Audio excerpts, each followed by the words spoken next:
Prince Charles, at one time the most sought-after bachelor in the world. Quite a lot of young ladies thought they might fancy themselves as queen. He certainly made the most of his playboy image. Here was the action man prince, and here were a list of very glamorous young women in his company. As heir to the throne, the future of the monarchy was in his hands.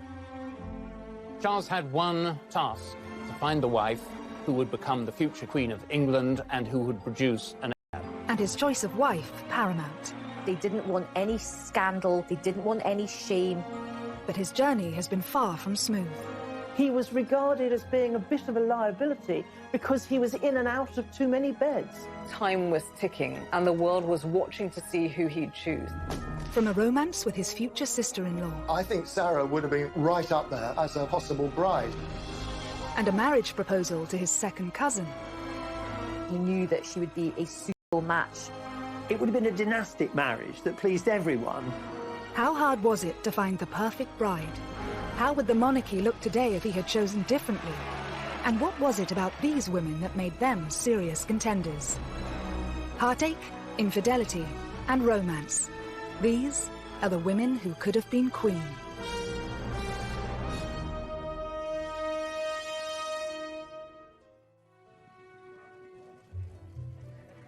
Prince Charles is now the paragon of wedded bliss after tying the knot with second wife Camilla, the Duchess of Cornwall, in 2005.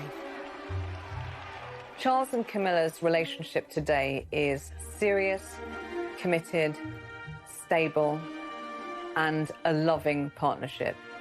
I think he was always in love with Camilla. He needed her companionship in his life, and he wasn't happy until he had it. Whilst the title Camilla will take is still a cause for debate, one thing is for sure. When Charles finally accedes to the throne, she will be by his side. But Charles's search to find his future queen has been far from easy. Before marrying his first wife, Lady Diana Spencer, the prince spent over a decade hunting for the right woman. Prince Charles found it very easy to find girlfriends to have fun with. He found it very difficult to find a young lady who he could actually marry. Charles set himself a deadline at age 30 to marry. He always knew he would be under immense pressure to choose the perfect bride. In a 1969 interview, he spoke passionately about the challenges of finding her. In my position, you're going to marry somebody who perhaps one day is going to become queen. And you've got to choose somebody very carefully, I think, who could fulfill this particular role. Because people like you, perhaps, would expect quite a lot from him, almost from childhood, that the chief task of his life was to carry on the dynasty successfully. So he had to get the right woman. There were strict criteria that any potential bride would have to meet. You needed to be aristocratic, able to gain the approval of the Queen herself, not a Catholic, not divorced, and an actual virgin. It was an absolute necessity that Charles should marry someone who had not had any other relationships with men. The phrase was she had to be Virgo intacta. These requirements were being placed on Charles in the 70s, in the age of the sexual revolution. I think it's probably right to say that in Charles's social circle, virgins were about as rare as mermaids. Charged with an almost impossible task, Charles's search was also set to play out under the watchful eye of the world's media.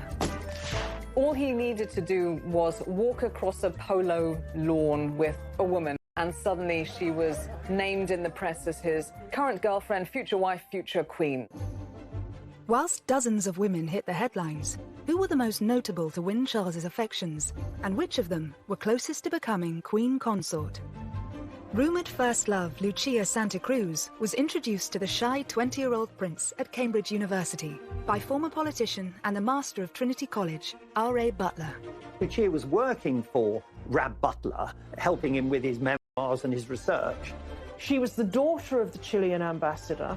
I think Lucia was someone to whom anyone would be attracted. You know, beautiful brunette, I think quite petite, but an absolute, a brain. She was about 5 years older than Charles. She was very worldly. She spoke several languages. She had her own life. And according to everyone, Charles was immediately smitten. With this amazing young woman, Charles was said to have embarked on his very first love affair. it was a physical relationship because Rab Butler's wife has said rather oddly that Charles had been able to cut his teeth on Lucia, which is a horrible way of putting it. But I think basically what she was saying was that, you know, she was sexually experienced, and that was a good thing for Charles, who was a complete innocent. He was younger than his age, and this was true in a sexual sense as well. He'd had no early experience with women. I think his eyes opened to the great possibilities that there were out there. Whilst Lucia is regarded by many as Prince Charles' first serious girlfriend, was she ever a contender for Queen? Lucia could never have been a serious contender for marriage with Charles. I mean, Charles was simply too young, and I, doubt should have been interested. But of course, She was Catholic. As heir to the throne and the future head of the Church of England, he could not marry a Roman Catholic. So Lucia was never going to be in the running because of that. As future king, Charles would have to favour duty over passion.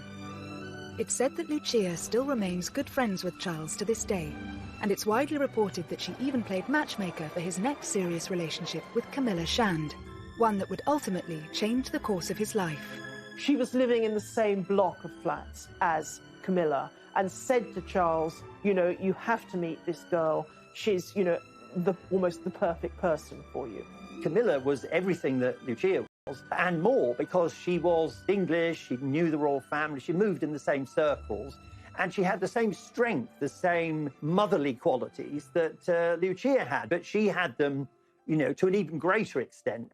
She's quite bold, quite racy sense of humour. She's not shy at all. If you're Prince Charles, who's a bit more sort of introverted, Camilla's qualities are extremely alluring. Plus, she's tough, and I think he likes strong women. Camilla's family history also featured a scandalous royal love affair that she was said to have enjoyed telling Charles about when they first met. She said, my great-grandmother was mistress to your great-great-grandfather, Edward VII. So how about it? Meaning, why don't we do the same thing? You can easily imagine Camilla saying that and meaning it with a laugh. Camilla completely took over him, physically, mentally, emotionally. I think there's no question that Charles's love for Camilla was greater than her for him. Her heart, I think, at that stage was really given to Andrew Parker Bowles. She was always more attracted to Andrew. Andrew was much sexier because he didn't have this slightly sort of vulnerable, weak, timid character that Charles had.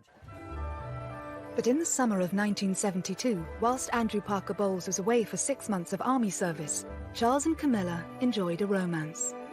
She knew that Andrew Parker Bowles had been serially unfaithful to her and had carried on with all sorts of other women, including many of her own friends.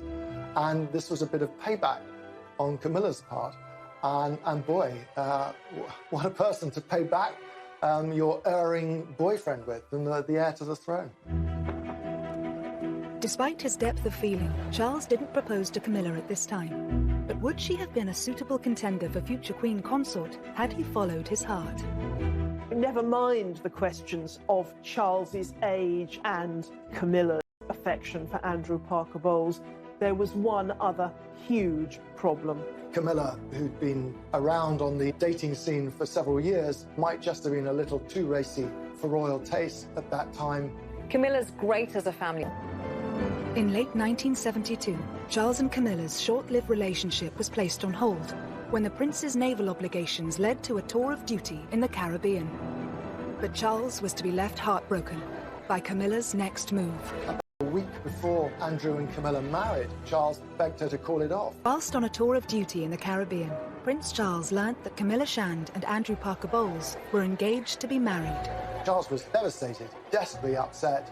About a week before Andrew and Camilla married, Charles begged her to call it off, but it was too late. Just after Charles heard that Camilla was engaged to Andrew Parker Bowles, he also heard that Princess Anne had become engaged.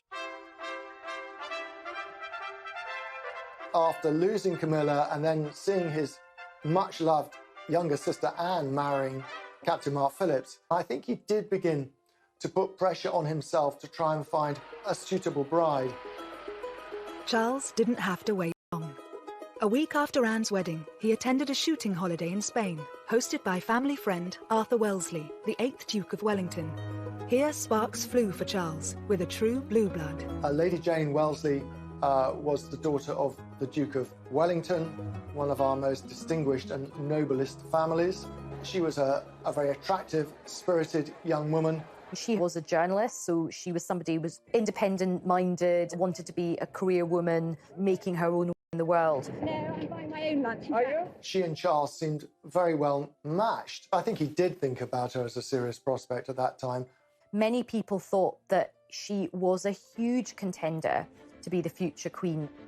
22-year-old Jane's eligibility didn't go unnoticed by the press. She was the first young woman associated with Charles that the press picked up on as a possible future princess. They were followed everywhere, and she was followed everywhere. She just found the pressure too much to bear.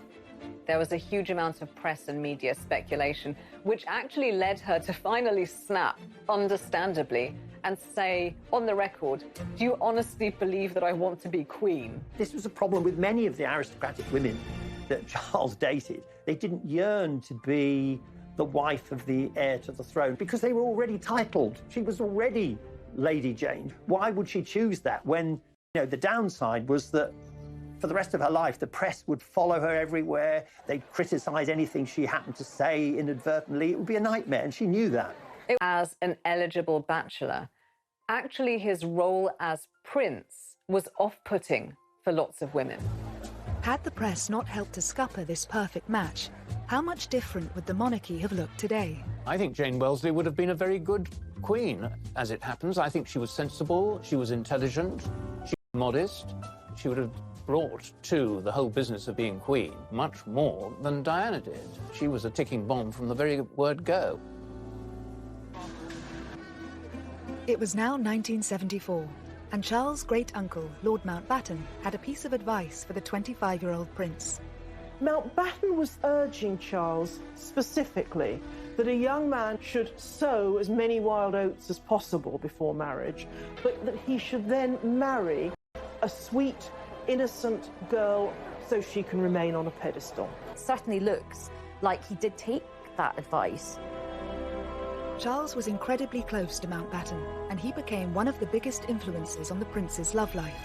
I think Charles did have a bit of a fractious relationship with his own father, the Duke of Edinburgh. So I think his uncle provided him with just a lot of friendship and a lot of support. He advised Charles in a very loving, but also very calculating way. He was very much on the dynastic make, and he saw Charles as someone whom he could influence. It helped cement his connection with the royal family. He'd always interfered in royal life and had been doing it for many years. Decades before, Mountbatten had really tried to orchestrate the marriage of his nephew, Prince Philip, with Princess Elizabeth, the heiress to England. Now, that marriage, of course, happened, but not without Prince Philip actually warning his uncle to back off. Nevertheless, he was the mentor in Charles's life, and it was his advice that Charles decided to follow. Dickie Mountbatten was so supportive of Prince Charles's erotic adventures that he offered him the use of his own property, Broadlands, as a secret love nest or hideaway for Prince Charles to take his girlfriends. Charles didn't find it difficult to attract these young ladies. By the mid-70s, his public image had undergone something of a transformation. He was always under pressure from his father, Prince Philip, to be a real man, to be a sort of James Bond figure almost. So he got the Aston Martin, he did military service, he learned to fly helicopters. He was a good horseman. He was good at playing polo. He had a good figure. It looked very good in white riding breeches. He would take his shirt off, and he looked pretty fit in many ways. He wanted to be someone who put himself on the edge of danger, and that sort of... A string of romances ensued, but in 1976, just 2 years away from his self-imposed marriage deadline, one particular lady hit the headlines. Davina Sheffield was the ex-debutante granddaughter of wealthy industrialist Lord McGowan. She was well-connected, cousin of Samantha Cameron. She was, you know, a good rider. She was very good-looking. Often the women Charles went out with were dubbed Charlie's Angels, and she was said to be the most attractive out of all of these Charlie's Angels. Charles was said to have wooed Davina away from her boyfriend and could not disguise his love for her, even in public. She was thought to be somebody that Charles took really very, very seriously indeed, and that this was a real meeting of souls as well as bodies. This was a viable enterprise, and that she might be the one that he actually chose. But it wasn't long before the relationship came to a sudden end. The story of Davina Sheffield and Charles was the story of several young women and Charles. At the time, there were rumours that Charles might propose to her. Her ex-boyfriend was pursued by the tabloids and wound up revealing that he and Davina had lived together, lived in sin, as it was put. And the moment that this emerged, it killed the romance between Charles and Davina Sheffield. And that is a pattern that kept on happening. Davina didn't fit into the criteria of the perfect woman, as dictated by the royal firm. But had she and Charles married, we would perhaps have a very different monarchy today. Davina Sheffield wasn't actually an aristocrat of the ancient blue-blooded type. She was descended from industrialists, so her wealth was relatively new money. If she'd married into the royal family, she would have brought in some of the freshness and entrepreneurialism that surrounds industrialism. She would be quite a breath of fresh air, much as Meghan was supposed to be when she married Harry.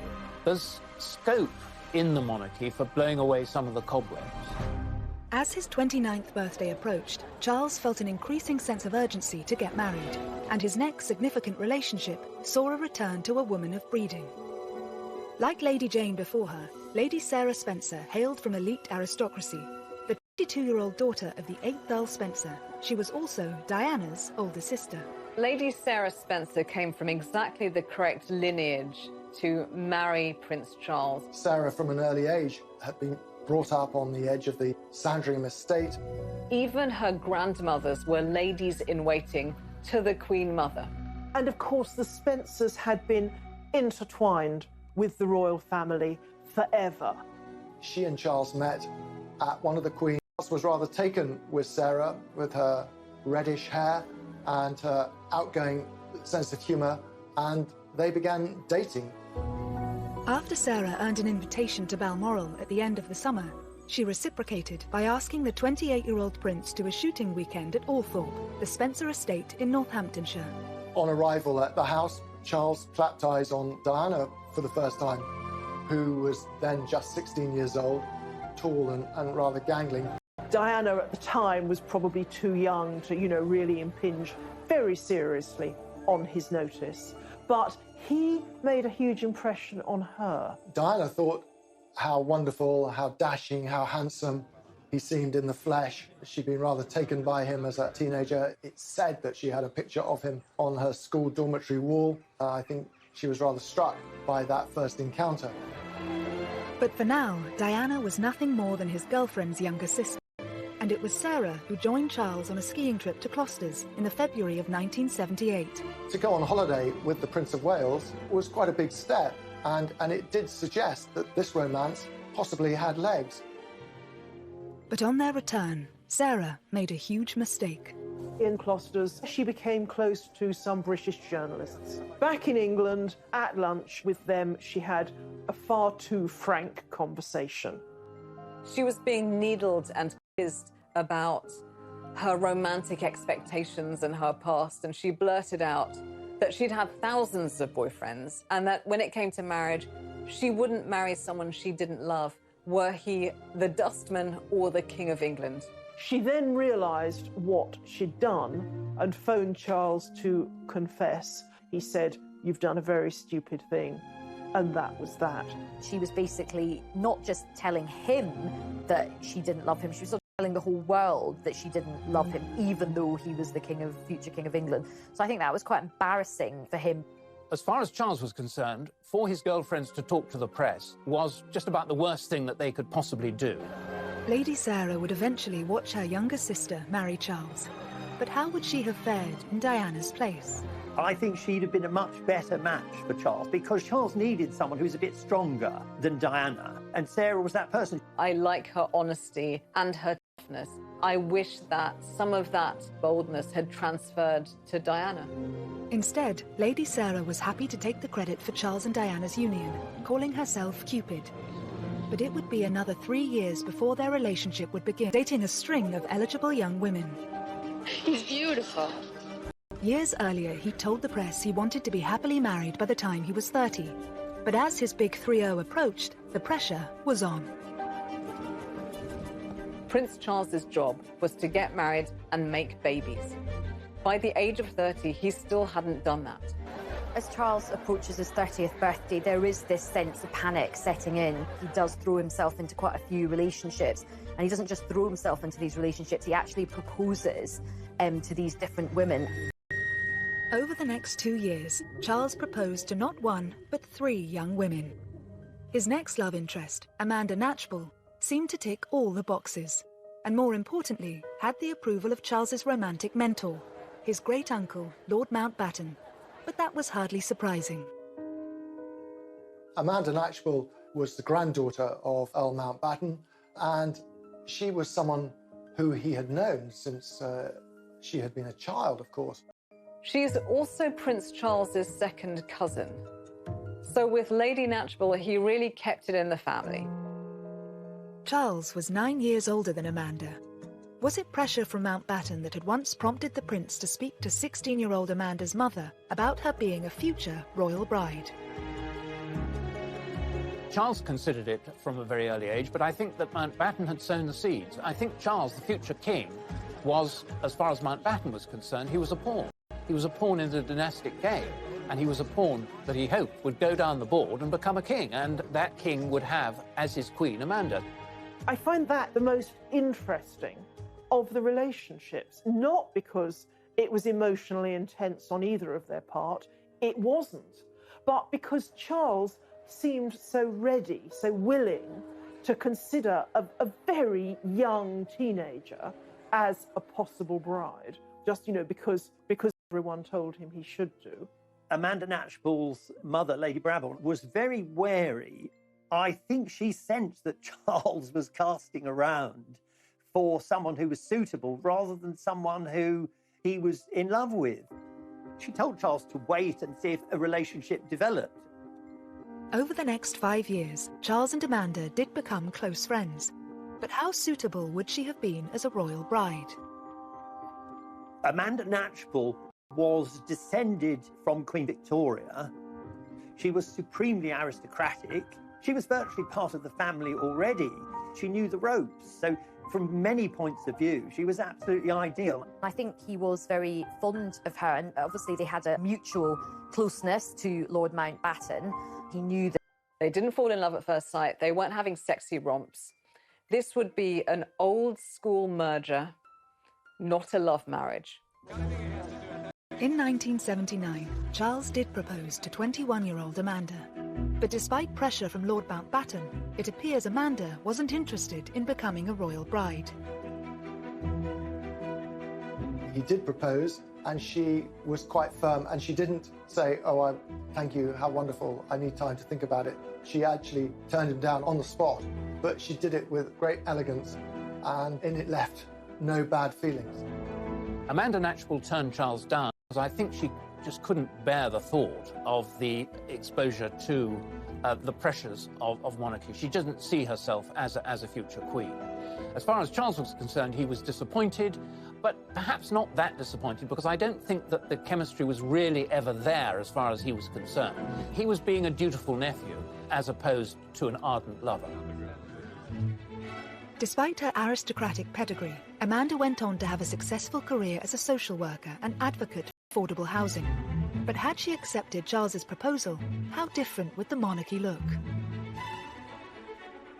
She would have been politicized, socially clued up, a reforming queen. She wouldn't have just traveled around wearing a tiara and amazing clothes. After Lady Amanda's rejection, it seems Charles didn't hang around, because shortly afterwards he was seeing another heiress, Anna Wallis. She was the next in line, not to the throne, but the next in line to Prince Charles's bedroom.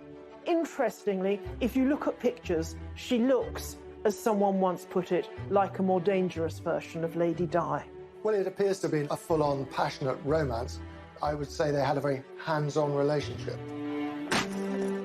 Charles and Anna are said to have connected through a mutual love of country sports. But on paper, was Anna a strong contender for the role of royal bride? Anna Wallis was the daughter of a Scottish landowner. So in one sense, she looked really quite suitable. She was horse mad, hunting mad. She was known as Whiplash Wallis, apparently, partly for her temper, her quick temper. She always rode higher and faster and longer than people on the hunt. Charles was very much taken with her for a brief while. The royal family don't tend to like women who have particularly strong personalities, so she might not have actually been a very good fit in the long term. In early 1980, Charles is said to have proposed to Whiplash Wallis. However, it's rumoured that Anna turned him down because his old flame was back on the scene, Camilla Parker Bowles. Marry Anna Wallis, or perhaps he was just pretty desperate, full stop, because he proposed to her twice. The thing is, it was obvious by this stage that Charles was in love with Camilla. Anna Wallis was the first of Charles's girlfriends to, as it were, have Camilla really shoved in her face.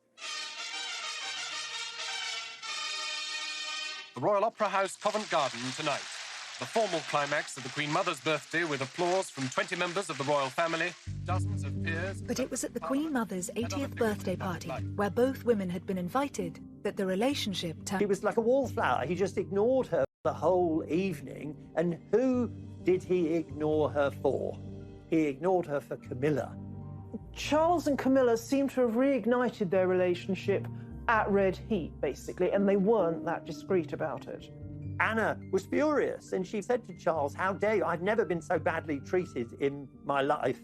You've left me on my own, and now you can jolly well go on your own without me." And that was the end of the relationship. And Anna was dispatched with a crack of the whip. He was staying at a friend's country house when he started chatting to a fellow guest, a 19-year-old Lady Diana Spencer, the younger sister of his ex-girlfriend. Famously spoke about how sad he'd looked at Mountbatten's funeral the previous autumn and how she'd been struck by it watching it on television. And I think it was that which struck a chord with Prince Charles. Diana seems very early to have considered herself as a suitable bride for Charles. She's quoted as once having said that, you know, she kept herself tidy on purpose. Diana herself says that that night his hands were all over her, but over the course of the summer of 1980, Charles set about pursuing her with gusto. There was a 12-year age gap between Charles and Diana. So what was it about this particular aristocrat that made her so suitable for the role of future queen? For the senior royals, Diana was an even better marriage prospect than her sister Sarah because she was younger. She hadn't had any boyfriends who were likely to talk to the press. She was from an ancient family with connections with the Churchills and with every other aristocratic family in the country. The Spencers and the royal family had been so close for part of the club. I think the palace and the courtiers thought, she's not going to be any trouble. Oh, the irony. Once the press realised Charles was dating Lady Diana, they didn't leave her alone. Was it this, and pressure from his own family to marry, that prompted him to propose to Diana, reportedly after less than 15 dates? Is there any possibility of any announcements of your marriage in the near future? Can you tell me? Can you tell me if there's any possibility? I'm not going to say anything, please. September 1980, they'd known each other no more than 6 weeks. They hadn't really seen a lot of each other. But the newspapers were already writing about her as, this is the woman Prince of Wales will marry. As soon as the press and the media realised that they were seeing each other, they never left Diana alone. So there was this incredible pressure cooker atmosphere to the thing. All of the eyes of the world were on them. The amount of time they actually spent together from choice as two people getting to know each other and wanting to spend their lives together was absolutely minimal. Warning signs were there to see. On February the 24th, 1981, the Prince of Wales and Lady Diana Spencer officially announced their engagement. But 4 decades on, it's remembered for all the wrong reasons. And I suppose in love. Of course. Whatever in love means. I mean, that means no, by the way. It was such a badly phrased answer, and definitely at the wrong time. And it sort of come back to haunt him, and it came back to haunt the pair of them for years and years. He was just trying to be clever. And of course, when you're trying to be clever to that extent, you turn out to be extremely stupid. And that's what he was.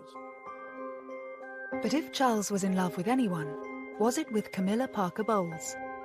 Whether or not he was still seeing Camilla romantically at this stage, it's clear that Diana saw her as a threat. All through the engagement, Camilla was a very powerful presence. It's only that Diana was a bit of an innocent that meant she didn't do anything about it. She suspected that Charles was still in love with Camilla, and there are all sorts of straws in the wind. Telephone calls, cufflinks with joined C's, Charles and Camilla, which aroused her suspicions. So from the very start, she felt deeply insecure. Famously, you know, her sisters said to her, "You can't back out now, your face is on the tea towels." There is that sense of this huge public pressure, be letting down a whole nation if they backed out. But the nation did get their fairy tale wedding on July 29, 1981, when at the age of 32, the Prince of Wales married his 20-year-old virgin bride. I pronounce that they be man and wife together, in the name of the Father, and of the Son, and of the Holy Ghost. Amen. Here was the dashing, handsome heir to the throne marrying a beautiful, blushing bride with impeccable pedigree. It was fairy tale-like. But behind the scenes, the reality was less satisfactory, and Charles himself was already beginning to have terrible doubts. She was beginning to be eaten up by jealousy of Camilla. And so the fairy tale wedding, it was sort of Hansel and Gretel, sinister fairy tale, something much more dangerous to the future of the monarchy. As the fairy tale turned sour, Charles risked it all for the woman he loved. There was a poll in a major newspaper that said that between 80 to 90% of people felt that Prince Charles's behavior had significantly damaged the monarchy and would significantly damage it going forwards.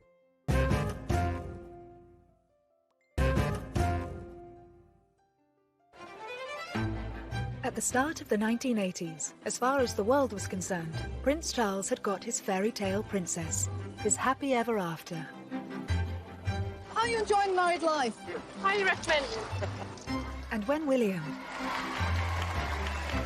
and then Harry came along, their happiness seemed complete.